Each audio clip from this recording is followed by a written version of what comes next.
Hey guys, Amy here, talking about being 34 weeks pregnant. So I had another doctor's appointment, same routine, the weight, blood pressure, pee test, measuring my belly. My weight's actually stagnated, but I feel like I'm still getting bigger. I think I weigh 129 at this point, and I started pre-pregnancy at 93, so it's like 36-pound weight gain. So I think that's normal. When the doctor was measuring my belly, you know, she does like a fundal height. She made a remark, I forget exactly the word she used, something along the lines of giant monster baby. I asked her if my big baby was going to have any implications on the kind of birth I'd have, or if they'd make that determination at the finish line. And she responded, not quite at the finish line. When is your next ultrasound? The ultrasound she ordered is in 2 weeks, so I guess we'll stay tuned to see how that goes. I have it in my mind already that they're going to either do a scheduled induction or a scheduled C-section. They haven't said anything to me about it. It's just everything I read about babies who are large for gestational age. They get all skeeved out about their shoulders getting stuck or gross stuff. Don't Google it. Just don't. Symptoms-wise, a lot of it is the same old. Reflux is just a way of life now, but I guess it's a good thing because it's pushing me to want to eat healthier. So I look at things like pizza, like, oh no, that'll be a really bad time. Standing is still the worst thing ever. It's gotten to the point where I'll be at work and somebody wants to show me something on the screen and I'm like hunched over like a weirdo because I just don't like to stand anymore. Or I'll be out with my husband and he'll space out or tool around on his phone for a second and I'm like, come on, I can't just stand still. This is the worst. I've been trying to integrate walking into my day, even though I don't want to. I know it's probably good for me and I should. At work last week, I decided to walk to lunch at the other end of the plaza. So I walked about the equivalent of a block away, although, you know, I didn't cross any major streets or anything. It was just within the same giant corporate plaza. And when I walked back, I guess my face was all red and I was breathing heavy and I freaked everyone out. Back pain is a new symptom. My back hurts a lot at night. I've got the couch all set up with a heating pad. And I know I shouldn't use it if I'm like, I know if I'm hot, that's a sign that I need to stop using it. But my heating pad is pretty weak sauce, so I have it on my lower back and it helps a lot.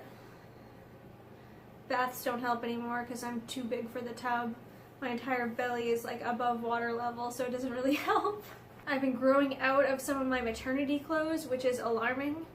I found that everything from Destination Maternity is holding up very well, but things from Target and H&M are Winnie the Pooh status, so I don't have my full wardrobe of shirts. And if this keeps up, I am just going to resort to wearing my husband's pajamas. I got hit really hard with the nesting instinct, which is kind of hilarious to want to nest and be physically useless at the same time. I just felt this sense last week of I need everything done for day one right now. So I went a little crazy. You know, you give a hormonal crazy woman a credit card. And I was hit with all the registry completion discounts. So I just went nuts. I spent my whole 4-day weekend Christmas break unpackaging everything and reading all the instructions and assembling it. I ran all of my baby's bottles and pacifiers through the dishwasher sanitize cycle. I washed all of his clothes and all of his blankets and cloth items, and I folded them and put them away. The nursery is now almost done. I want to show it off, but there's still a few finishing touches, mostly aesthetic, so I want to do a nursery tour when it's all legit, which should be shortly. I'm just waiting for a couple more things to come in the mail. I've been in this whole saga with Bye Bye Baby. I bought my glider around Labor Day in early September. It is now, as I'm filming this, almost New Year's Day, so it's been 4 months since I bought my glider, and they're supposed to ship in 6 to 8 weeks. So around maybe the 7-week mark, I was calling them up and saying, hey, what's up with my glider? Because I've read online that Bye Bye Baby's furniture department is a little effed up. And they would say, we'll call you back, and they would never call me back. 8-week mark goes by, we'll call you back, they don't call me back. They ghost me. They just, like, I would try to show up in person and they would give me no information and say it's better if you call. So I went to Bye Bye Baby Corporate and said, they're not telling me what's up with my glider, because I knew that something was effed. And eventually, I think it was like 9.5 weeks after I ordered it, they got back to me and said, your glider was never made because of some stupid fabric on back order or something. And so you have two options. You can either get a different glider, or you can manufacture yours now and it will just take another 6 to 8 weeks because they need to make it all over again. So at the time I was not very, I was a lot earlier in my pregnancy. So I was like, I'm due in February, I have plenty of time, just make another glider. And they comped me my ottoman, which is pretty sweet because I ordered a matching glider and ottoman set. And the ottoman was something like $120 after the 20% off coupon. Never buy anything from Bye Bye Baby without a 20% off coupon. So I was okay with it. Now we're hitting the 8-week mark this coming week. So again, I'm going all crazy at them, going, what's up with my glider? And I guess it's actually manufactured, it exists, and it's in the warehouse. And so they're saying like, oh, for the holidays we've been having a hard time getting trucks. So hopefully someday I get this glider. But I think the whole saga is kind of silly. So I guess even though you can basically see it, I'll show off my bump. Oh, this is just ridiculous. Like I gave up on this band. I guess it still kind of goes. This is not comfortable. Screw this band. I think I saw stretch marks on the lower hemisphere, but I can't really see it, so I'd rather just not see it. So I will choose to believe that I still don't have stretch marks, even though I think they're on the underside. This is ridiculous. Like, I can't even exist like this. Everything from, like, standing and getting out of bed and getting out of a chair and just existing is awful like this. My husband thinks that the baby's dropped, which maybe he has, because I remember complaining about the shelf, because I remember that my belly was like this on me, and now it's a downward slope now. So maybe he's dropped. I don't know.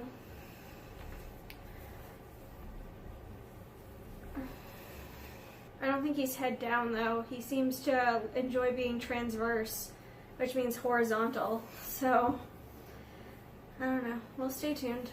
I don't really want to get into all the stuff that I bought from my psychotic nesting phase because that would just be a really boring video. I'll show a lot of stuff in my nursery tour when I get everything together.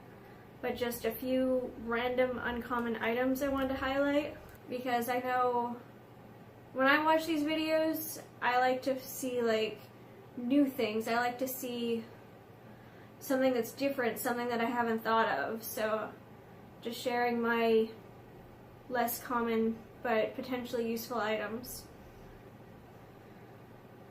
I've read on the internet that these are the only shoes that will stay on a young baby. I think they're called Zotero. But basically how they work, I need a hand. They snap. The snaps are really difficult. And see how it's like, raw? Or maybe it'll say what it's called in here. Zutano.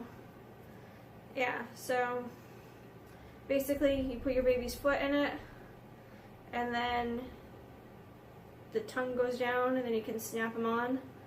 And this is supposedly the only baby shoe ever that will comfortably stay on. And if I'm having a February or maybe January baby, I want his little feet to be warm. And then this is a magnet. You put it on your fridge, and it's got infant CPR, child CPR, what to do if a kid is choking, and then important phone numbers. And you can, it comes with a dry erase marker, and you can write phone numbers on here. I thought this was useful, even though my husband and I did do the infant CPR and first aid certification. you can always forget, and I don't want to be sitting on my phone Googling, well, baby choking, what to? So I could just, you know, run over to the fridge, or if there's a babysitter here, or I don't know, there's no harm in it, or whatever. I have this useful thing on my fridge that just gives me a little peace of mind. I also got a thermometer for the bath because I'm an idiot and I love boiling hot baths, and I know you should not give a baby a boiling hot bath, and I just have so minimal confidence in my ability to not cook my baby that I thought this would be a useful item. They do have these really expensive infant tubs that will take the temperature too, but instead you could just get a basic tub and this cheap thermometer. I also got these ink pads. So the way they work is they have it set up so you can take, is it going to show it? You can take your baby's hand and footprint without getting their hands and feet all grimy and inky. So I thought that was kind of neat. So for the baby book, I can get his hand and feet prints and not make a horrible mess, hopefully. But yeah, that's about it for now. Hopefully when I do the next video, I will have the ultrasound done. Maybe I'll have more information about what kind of birth I'm going to have with my giant baby. Well, stay tuned. I'll keep you guys posted. Bye, guys.